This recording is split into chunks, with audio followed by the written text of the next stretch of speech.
culinary lovelies, and welcome to another episode of Cooking with the Killer.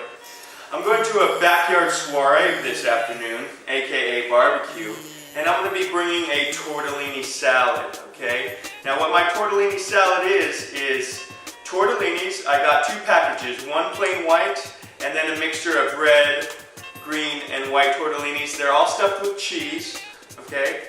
I sauteed some mushrooms with a little bit of garlic and white wine ahead of time. We have some feta cheese, a little bit of parsley, pesto, and some sun-dried tomatoes. Now I first tasted this recipe when I was over at my stepbrother's house and his wife, Todd and Michelle. We had this for dinner and I thought it was an excellent salad. It's filling, but it's light, and it's versatile too. You can serve it warm, you can serve it cold, you can add chicken to it, you can add steak to it. I mean, you could add like any sort of protein you would like to.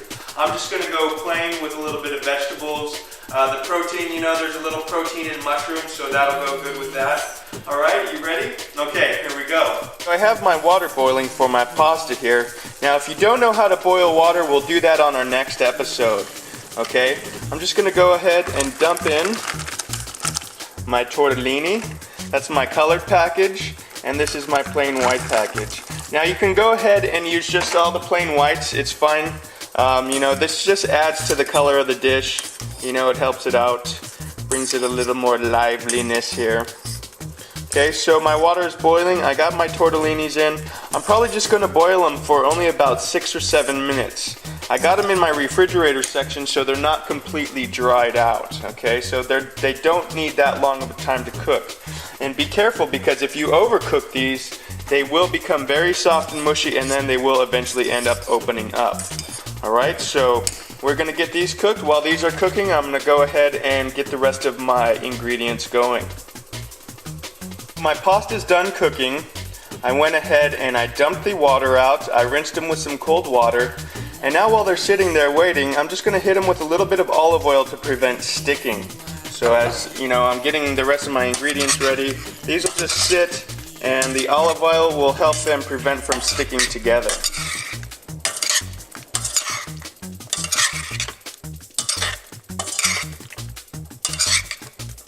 Okay, next I'm going to get my sun-dried tomatoes ready. So I buy this container at the local grocer. Okay, it's sun-dried tomatoes in olive oil. I prefer olive oil rather than getting them dry because you don't have to reconstitute them. If you were to get plain dried sun-dried tomatoes, you'd have to soak them in water first. And you know, I always suggest soaking something like this in olive oil. It just helps give it a little more moisture to it, a little more goodness. Alright, now you can do this with a knife. I like to do it with scissors. It's not that messy. These are tomato halves. I'm just going ahead and cutting them into either halves or thirds. You know, it's a lot easier than, you know, it's a little less messier too than cutting them on a cutting board. You know, you're not getting everything all over the place.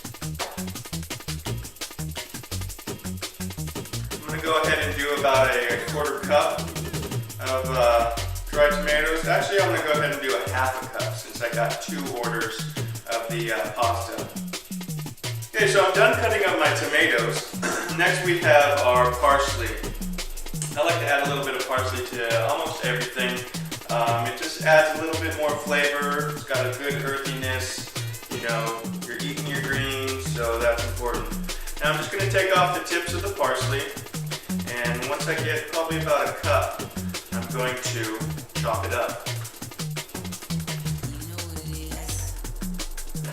Alrighty, so I got my parsley all pulled off here.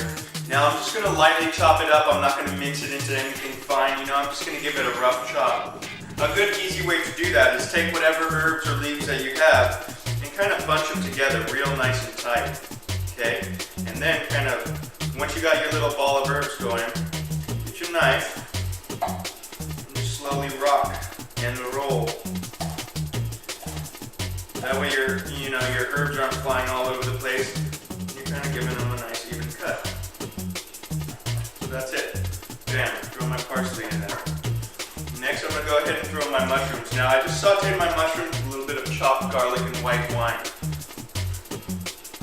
Okay. my feta cheese here.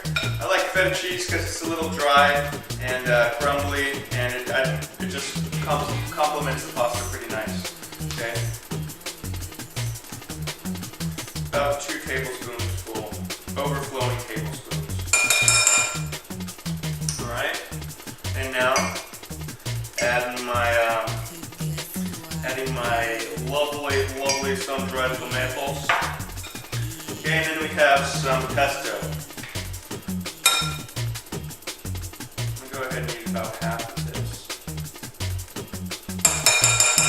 Okay, now you want to fold this in. Okay, you want to be very light because the pasta is very delicate. You don't want to break it up at all. Okay, so I'm just gonna kind of bring my spoon down the side of the bowl, and then just kind of lift everything up. As I do that, I'm turning my bowl too.